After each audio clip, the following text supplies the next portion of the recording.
Dear students, in this 2-day makeup class as scheduled by the university, we will discuss some numerical problem related to clutch.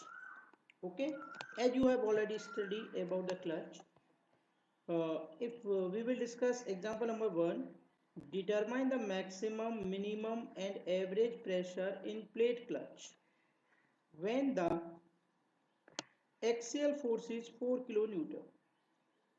यानी कि आपको find out करना है maximum minimum और average pressure on A clutch plate on which axial force 4 kilonewton is applied.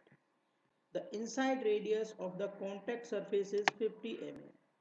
यानी कि जो contact surface है उसकी जो इनसाइड रेडियस है वो कितनी है 50 mm है and the outside radius is 100 mm. और जो आउटसाइड रेडियस है वो कितनी है बच्चों, वो है आपकी 100 mm. ठीक है. एज्यूम यूनिफॉर्म वियर, यानी अपने को यूनिफॉर्म वियर थ्योरी एज्यूम करनी है. ये क्लियर क्वेश्चन में लिखा हुआ है. ठीक है. तो we have to give in W is equal to 4 kilo newton यानी 4 into 10⁻³ newton. R2 is equal to 50 mm.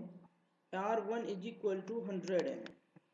if we will find out maximum pressure, let P max is equal to maximum pressure.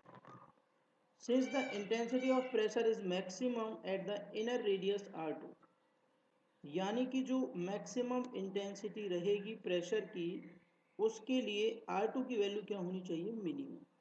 यानी कि जो inner radius है उसकी अगर value minimum होगी तो pressure की जो इंटेंसिटी है वो क्या होगी बच्चों, maximum. As we know P max into R2 is equal to constant. भाई P max की value into R2 is equal to constant, then we will find out C is equal to 50 P into P max. यानी कि जो R2 की value है वो अपन ने यहाँ से उठा के यहाँ पुटअप की और अपन ने C की वैल्यू मिल गई 50 into P maximum. Okay. We know that the total force on the contact surface, तो जो कॉन्टैक्ट सरफेस है उस पर जो टोटल फोर्स बच्चों एक्ट करेगा वो आपका कितना करेगा ये आप जानते हो. Force W is equal to लिख देंगे वो 2πc R1 minus R2. 2 R C, C is a constant, तो कांस्टेंट अपन यहाँ से फाइंड आउट कर चुके हैं. This is your constant. ठीक है. तो this will be 2 into 50 into P max into R1 100 R2 यानी 50, तो 100 माइनस 50 यानी 15710 इंटू में P max. If we will calculate P max is equal to, तो that will be 4 into 10⁻³ divide by 15,710 यानी 15,710 से अपन क्या करेंगे इसमें डिवाइड करेंगे and we will get the value of P maximum as you. Now further if we will calculate the minimum pressure, if we want to calculate the minimum pressure then the value of this R should be maximum. तो R की जो maximum value है बच्चों वो कितनी है R1. तो यहाँ से जो कांस्टेंट C की वैल्यू निकालेंगे वो हो जाएगी आपकी 100 इंटू में P मिनिमम. ठीक है. क्योंकि जो R1 की वैल्यू क्या हो जाएगी आपकी यहाँ पर 100. और again we will calculate W is equal to 2 से R1 माइनस R2. तो 2 आर सी क्या है 100 into P minimum is equal to 100 minus 50. That should be is equal to 4 into 10⁻³. यानी कि यहाँ से जो पी मिनिमम की वैल्यू आ रही है वो आ रही है 0.1273 न्यूटन पर मीटर स्क्वायर. और if we will calculate the average pressure, तो P average is equal to total normal force on contact surface divided by cross sectional area of contact surface. Okay. Then we will calculate W is equal to यानी P average is equal to W upon में pi into में R1 square minus R2 square is equal to 4 into 10⁻³ divided by pi into 100 square minus 50 square 0.17 newton per mm square. Example number 2 if we will discuss, that is a single plate clutch with both side effective. यानी कि यहाँ पर क्या है आपको दोनों side effective दे रखी है. Has outer and inner diameter दे रखे हैं 300 and 200 mm respectively. The maximum intensity of pressure at any point in contact surface is not to exceed 0.1 newton per mm square. यानी कि जो मैक्सिमम इंटेंसिटी है प्रेशर की उसकी वैल्यू आपको यहाँ पर ये गिवन है क्वेश्चन के अंदर. If the coefficient of friction ये आपको गिवन है क्वेश्चन के अंदर. ठीक है. और further determine the power transmitted by the clutch at speed. तो डाटा क्या गिवन है, you have to give in this D1, you have to give in this D2 inner diameter, outer diameter. You have to give in P maximum, that is 0.1 Newton per mm square.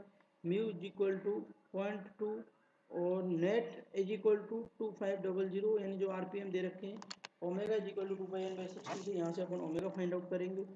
और since the intensity of P is maximum at the inner radius R2, अब अपने को पता है कि जो P की value maximum कब होगी, जब ये R2 की वैल्यू मिनिमम होगी।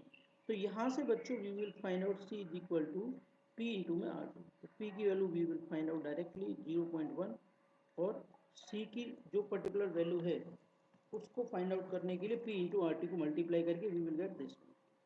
और फिर एक्सियल थ्रस्ट के लिए W इक्वल टू क्या होता है 2 से R1 minus R2 equal to 2 और इसको यहाँ से क्या कर लेंगे so mean radius find out करने के लिए R1 plus R2 divide by 2 और यहाँ से जो टॉर्क फाइंड आउट करेंगे T इज इक्वल टू वो क्या होता है N into mu into W into R. N आपको पता है number of plate, mu coefficient of friction, W जो लोड अप्लाइड होता है, आर क्या होती है उसकी रेडियस। ठीक है, if we will put these all values, if N is equal to 2 for both side of the plate effective, question में अगर गिवन है। ठीक है, now we will find out W यानी ये अपन निकाल लिए, आर अपन फाइंड आउट कर लेंगे mean radius, T is equal to N into mu into W into are.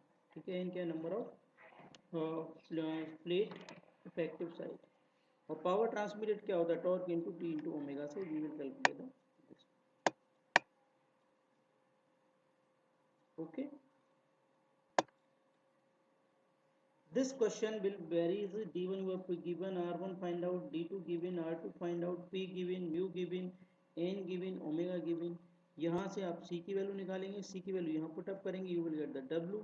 W फिर आपको मीन रेडियस चाहिए। ठीक है, मीन रेडियस की वैल्यू आप पुट अप करेंगे इसमें, क्योंकि N into mu into W into R, then we will get the T, then T get करने के बाद में we will get the power. ठीक है, ओके।